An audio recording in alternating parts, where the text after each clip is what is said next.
Anansewa and Edufa. There is in Ghana a storytelling art called Ananse Sem by Akan speaking people. So again, remember this is a class now. We are here to learn. There is in Ghana a storytelling art called Ananse Sem by Akan speaking people. The name, which literally means Ananse stories, is used both for the body of stories told and for the storytelling performance itself. Although this storytelling is usually a domestic activity, there are in existence some specialist groups who have given it a full theoretical expression with established conventions. It is this system of traditional theater which I have developed to classify as Ananse Goro. A consideration of some of the conventions of Ananse Sem will reveal the basis of the marriage of Anansewa. Now don't get lost in all the Ananse and the Ananse Sem and the Anansewa and Ananse Goro. Just hold tight. We will clarify everything for you. Who is Ananse? Please follow this good. This is our West African tradition. Who is Ananse? And why should so many stories be told about him? Ananse appears to represent a kind of everyman. Ananse appears to represent a kind of everyman. Artistically And let me say, blessed love, extravagated. yes, give thanks to the life giver and the keeper of life. Blessed love to each and every one. Honorable Priest Isaac here. What you're doing here, what we're doing together here for the moment, we're just going through that previous lecture that we did, which was on the 22nd day of November. This is Bible Decoded here that you're looking at. I know the title of this presentation may be a bit ambitious. The Bible has been decoded. Yes, of course. If it's to be decoded, it has been decoded. For those who put it together, have the secret to decode it, really. But what I'm saying, that we had a wonderful lecture on Sunday. That's the point. As you could see here, it's a 2-hour lecture, just about 5 minutes into the lecture here, as we began with the science of Ananse.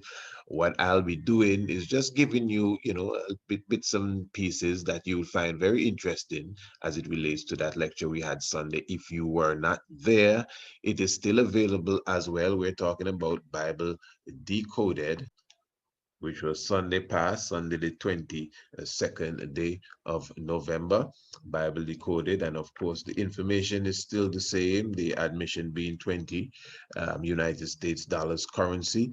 And the Cash App information at Honorat 2723. And if there's any problem whatsoever with the Cash App, you could just definitely email us, precise@27@gmail.com, and we could definitely, work that out, how that transfer is made. The only difference that it wouldn't be 7 p.m. Eastern Caribbean time sharp on the 22nd day of November. No, after the lecture, that the lecture itself, the webinar is actually saved, so it's there available to you, that you could definitely go and retrieve it and see it for yourself. So for all those who missed the lecture on Sunday, yes, it is still available, that you could see it in the webinar platform. And also, even those who did not see the Rastafari and the woman, that's a lecture we did prior to that one, Rastafari and the woman. and Rastafari and the woman. And even before that, we did Rastafari and the cosmos. So listen to this. In reality, there are 3 lectures, online lectures, that we have done thus far in about 2 months, 3 months. Online lectures, definitely making sure we bring at least one to you per month, one per month, and that's just a little bit. So we have done these 3 lectures. Each of them had the same value of 20 United States dollars currency. So you could still go through the very same process, but you'd have to tell us which lecture you desire. Is it Rastafari and the woman? Is it Rastafari and the cosmos? Or is it the one that we're going to look at now, bits of it, the Bible Decoded? That was a nice presentation Sunday, I must say. I always leave these webinars feeling as if I was teaching myself or something. I always teach myself, but as if, I wasn't the teacher, then I came to sit down and hear somebody talk. And it always has that feeling, I must say. So for sure. And now listen, you could also get the 3 lectures, The 3 are bundle, just like all of our bundles. You could get those 3 lectures for only 50 United States dollars currency. That's $50 currency United States for the 3 lectures, for Rastafari and the cosmos, for Rastafari and the woman.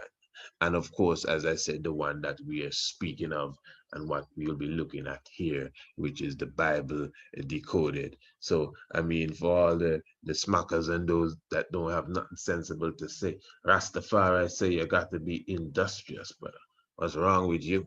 And definitely know how to buy and sell and barter and trade. You crazy, no joke. And of course, coming up talking about the 20th day of December. Now, this is gonna be a smash. I mean, definitely make way for this one.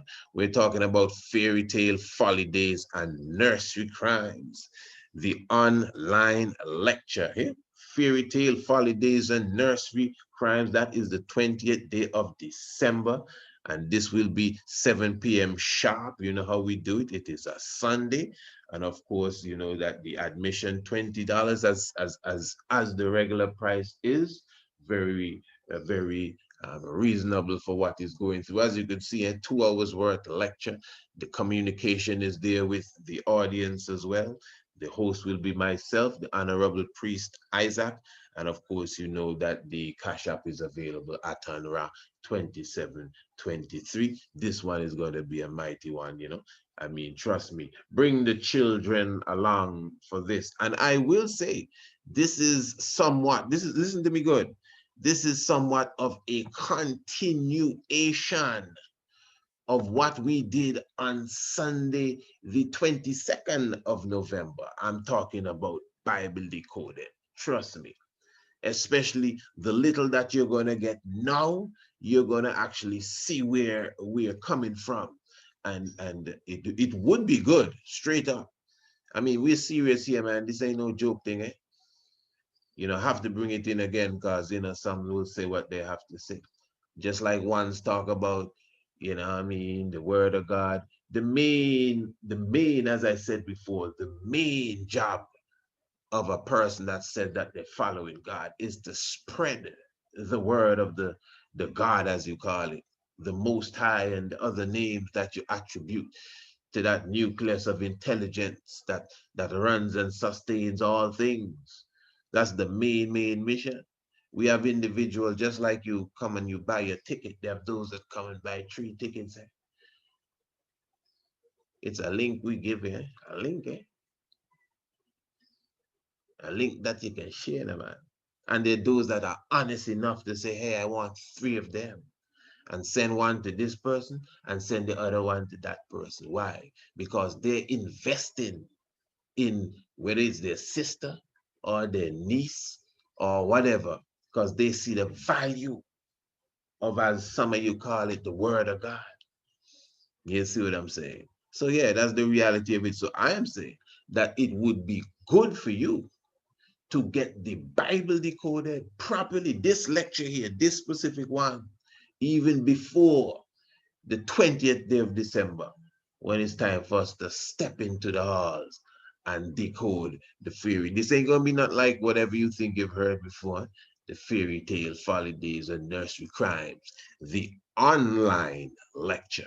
So this is a first time, first time. Yeah, that one is going to be something else. All right, let us continue with this one here. In African griot. This is the oral historian. Okay, let's follow So here. the Let's oral follow. historian, or passing on the history orally, is just one way of doing it. We would pass on the history with art. That's just another way. The hieroglyphs, that's art. The cave paintings, that's art. Cuneiform, that's art. We would pass it on through music.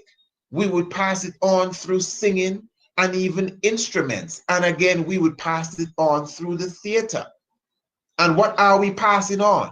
Our history, our culture, our religion, our principles, our statues. All of this is passed on with that formation which is known as the allegory.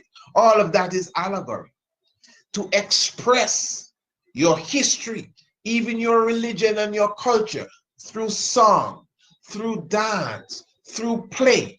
That is what allegory is. Allegory is more than just symbolism. Allegory is usually expressed in some form of poetry and dance and hymns in that fashion. So we are a symbolic people.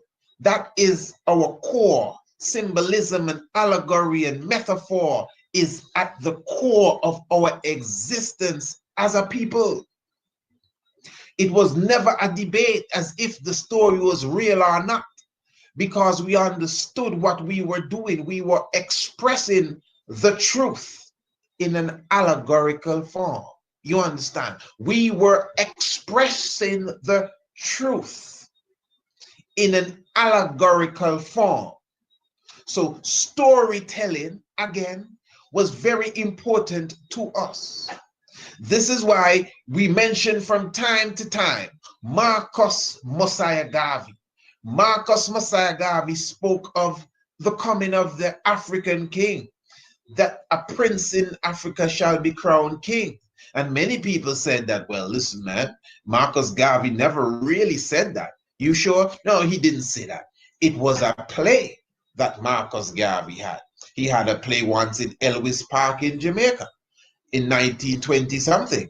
And in that play, there was a king and a queen crowned in Ethiopia, just like a few months before the real king and the queen got crowned. So it was a play Marcus Garvey did, but Marcus Garvey never said nobody was going to get crowned in Africa and to become the king of kings and all of that. Now you see, when we think with a linear European way of thinking, really, we will say that Marcus Garvey, didn't really say nothing about anybody being crowned in Ethiopia. He only, listen to that, he only had a play. That's the European way of thinking, and that's no disrespect to a European. I'm just showing you the standard, because the African standard now, the fact that he did it in a play form, in the theater form, that's just as good, at least from our standard, as if he went and he told you from his lips that there is a prince in Africa that shall be crowned king. It's the same thing. But you see, we have lost that essence of the theater, of the song, of the dance, of the instruments, of the storytelling, of the metaphor, of the mythos, of the allegory. And again, this is very, very important for what we are going to be getting into this evening. Now, as you could see, this is the Dogons there, the Dogons performing their dance, showing you the science of the movements of the stars and the Orion belt, the quasars and the Sirius binary star system, all of this is expressed. It's not just Sirius alone the Dogons deal with it. They deal with the Orion. They deal with Arcturus as well. They deal with the science of the movement of the Pleiades. That is the Dogon people and also the Bozo Okay, people. hold So on all a of moment there. Tell you what, we're gonna skip a bit. allegory. So before we bust down all of that, it is very important for my audience that at least we have a quick semi-crash course of understanding the book that we are dealing with called the Bible, at least from the angle that it has been given to us. Very, very important. Let me just jump now, a bit more. They are highlighted the books that you can use both in Old Testament and New Testament. And Ramsack took over the place. I'm talking of Kemet, a land that was museum now. Okay, let's continue. As you could see here is where you get the modern word museum. Yes, we'll take it from this is a drawing of the museum from that time in 285 BC. Let's follow this good. This is around 285 BC. Let's follow the timeline. Very important. When was the Council of Jamnia? When they were, deciding which books were going in the Old Testament. That was 90 AD. All right. So that's about almost 400 years from this. Okay, good. And what's going on here? This is in Egypt. This is in Kemet. This is in the museum. All right. What is the museum, by the way? Well, the museum was a building that was built. It was originally called the Serapeum. Follow me good. This building that you're looking at here was originally called the Serapeum for the god Serapis.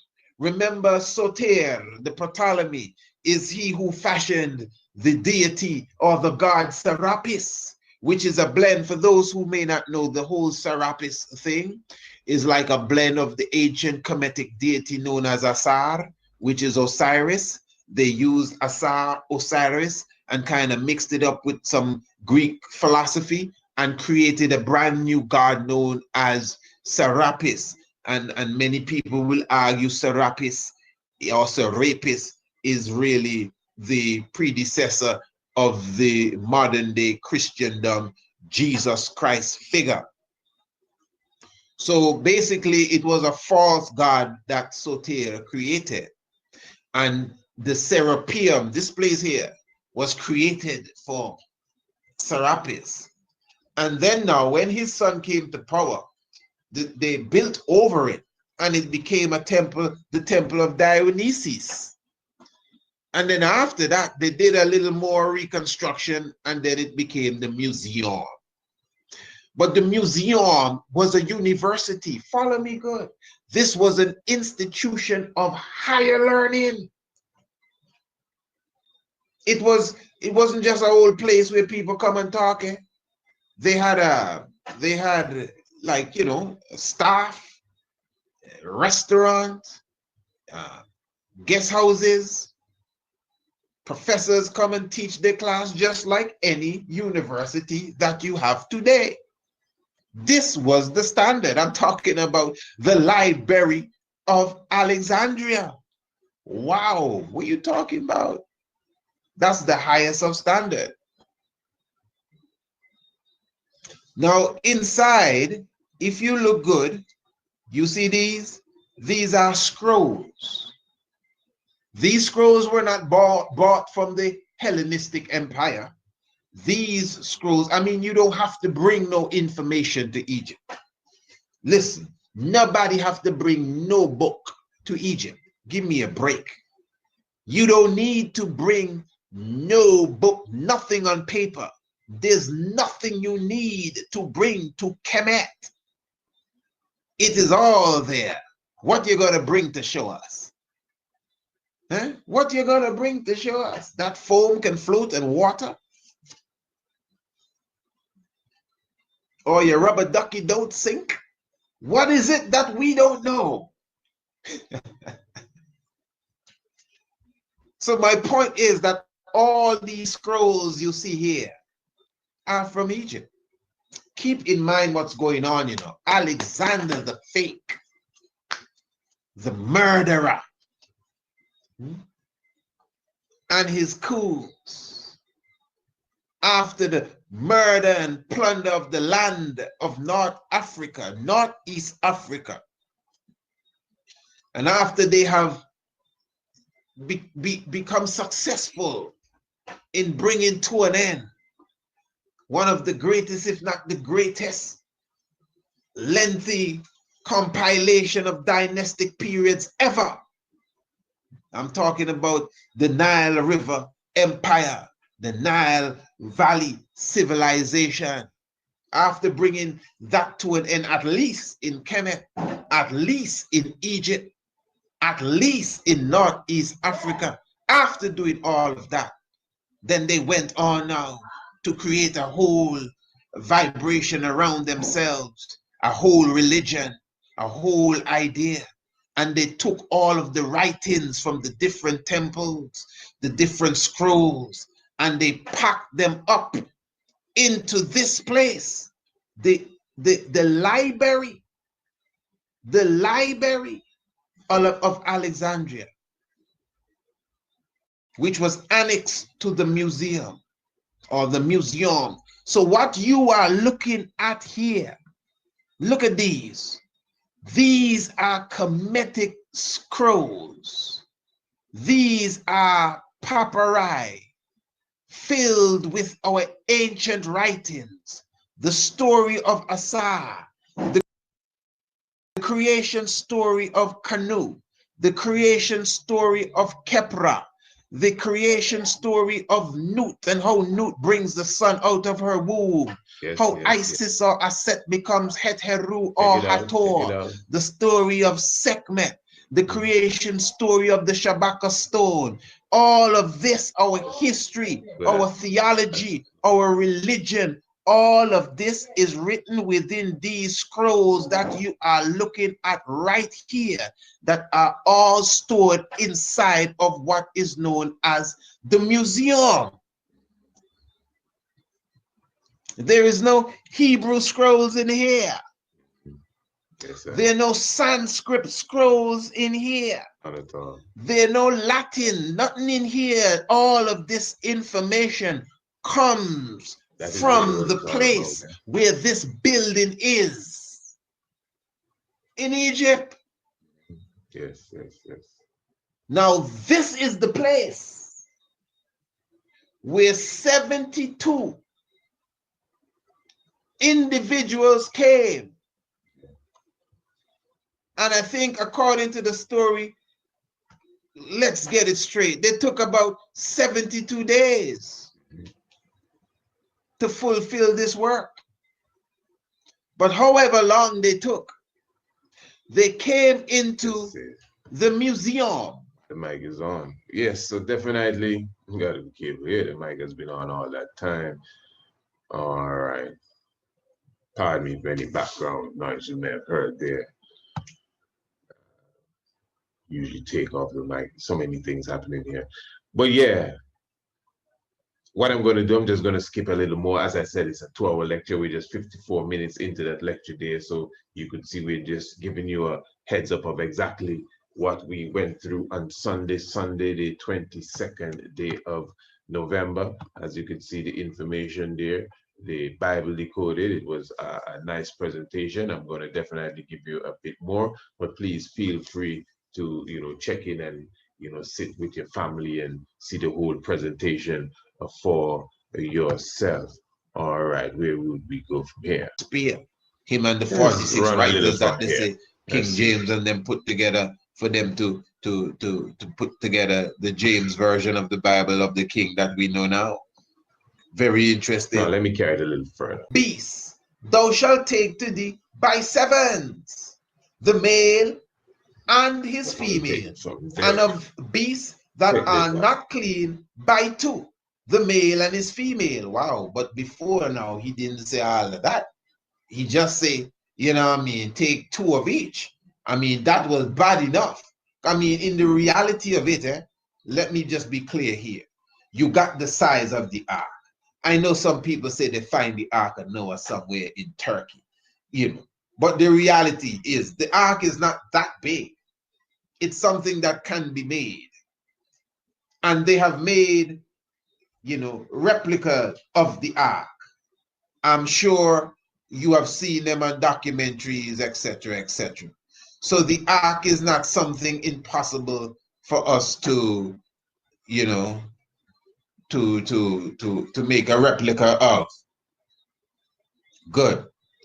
Now, the whole ark story, we are supposed to believe that this is about 6,000 years ago. So it's not really that long, meaning that the whole species of animals we have on the planet would not be vastly different 5,000 to 6,000 years ago as of now in comparison to now. In fact, remember there are animals that have become extinct since that time till now. In fact, I would believe that we have been doing an injustice to nature. So they would have had more species of specific animals 6,000 years ago than now. I mean, Madagascar alone would have ran that ark. That's the point I'm making. If you were to take out all the insects, because remember the Bible says creeping things as well. If you were to eliminate all the insects, just get all the insects out. We ain't taking insects, right? And you were to take half of the remaining species of animals by 2, not by 7. Let's forget the 7 part. Take out the insects, no ants, no cockroach, insects, don't mind them, you know. It's plenty insects to come on board, Caterpillar, honeybee, I mean, the world of things. So just forget the insects for the moment and deal with the rest animals. Now, if you get all the other species by 2 and take half of them, just half of that, hear me good, you know, half of them, you take half. Now, of the half that you take, half of that still could not hold on the ark that was built. Only common sense can tell you that. Even if you double the size of the ark and put in an extra window,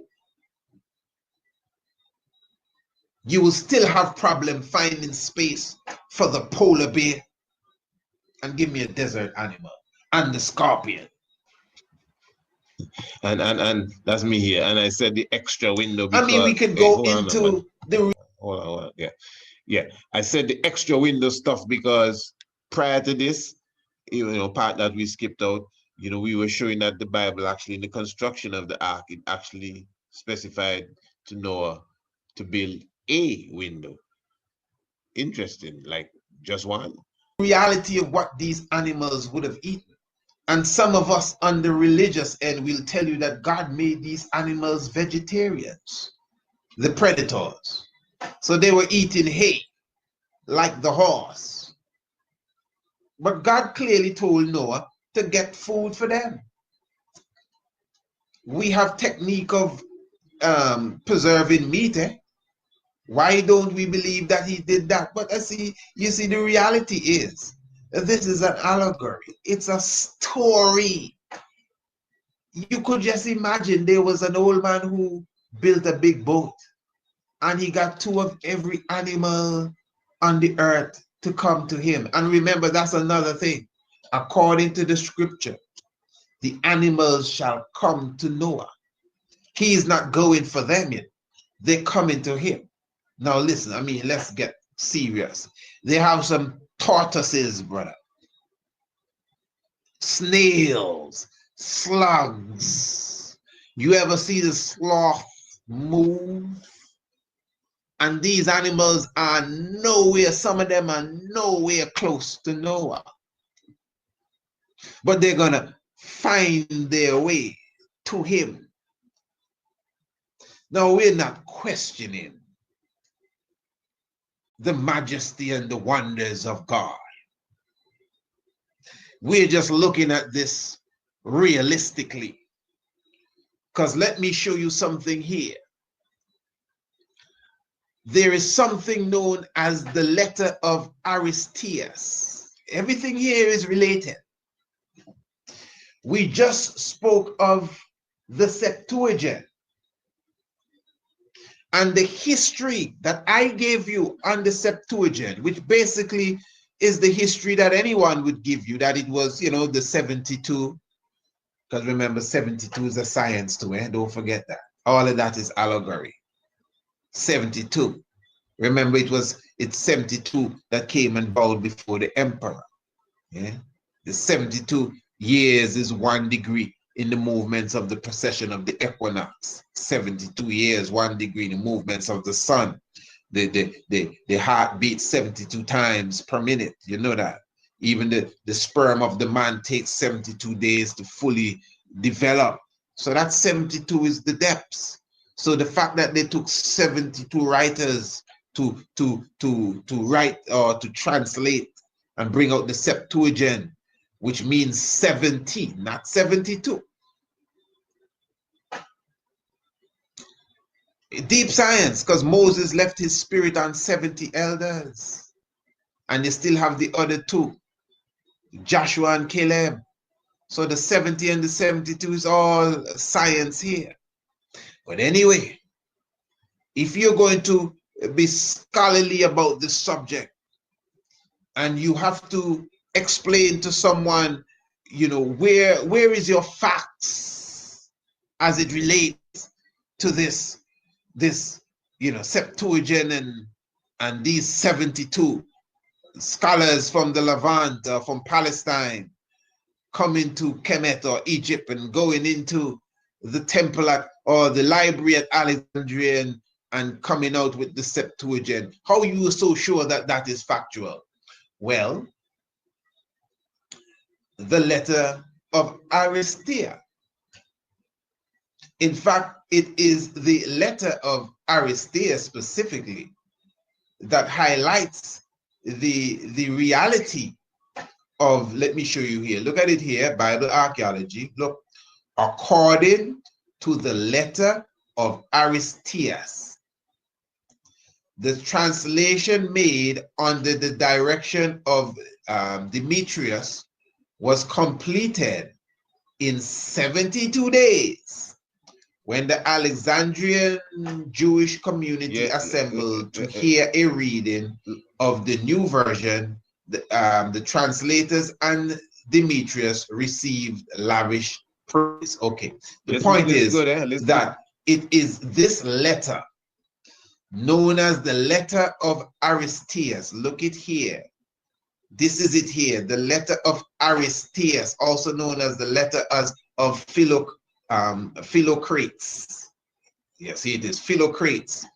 The Letter of Aristeas, or the Letter of Philocrates, is a Hellenistic work of the 2nd century BC, assigned by biblical scholars to the pseudepigrapher.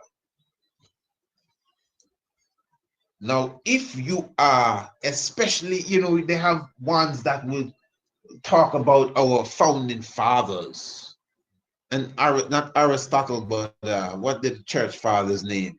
I can't remember them church people, but the founding church fathers, you know, Eusebius, and these people here, and Josephus said, you know what I mean?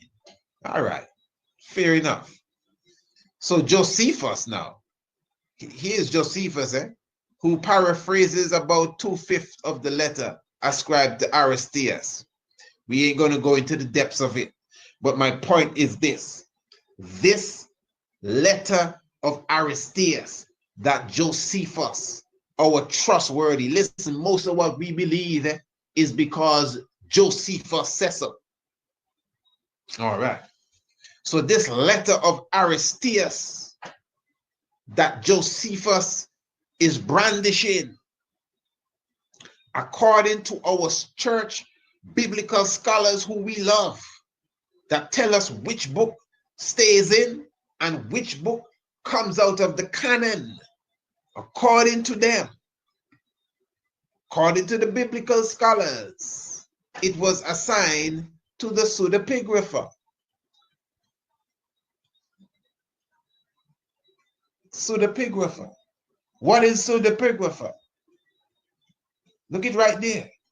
Pseudepigrapha are falsely attributed works, texts whose claimed author is not the true author, or a work whose real author attributed it to a figure of the past. So again, a pseudepigrapha or pseudepigrapha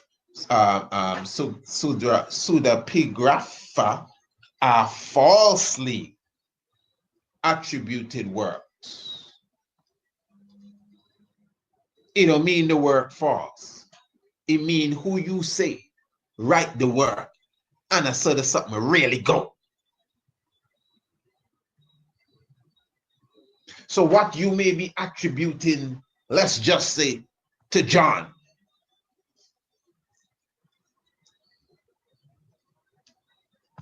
And I'm going to leave it at that for the moment. Do give thanks to the life giver and the keeper of life.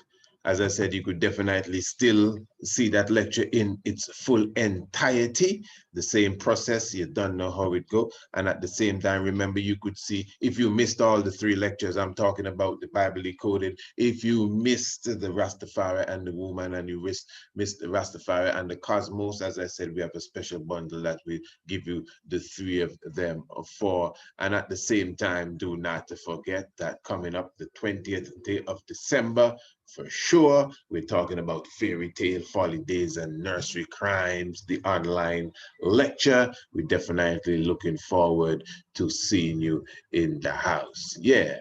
So we do give thanks to the life giver and the keeper of life, Emperor Haile Selassie I, in all good doings and all good sayings. Trust me, that was a nice presentation. Give thanks to the Most High. King Selassie I, Jah Rastafari.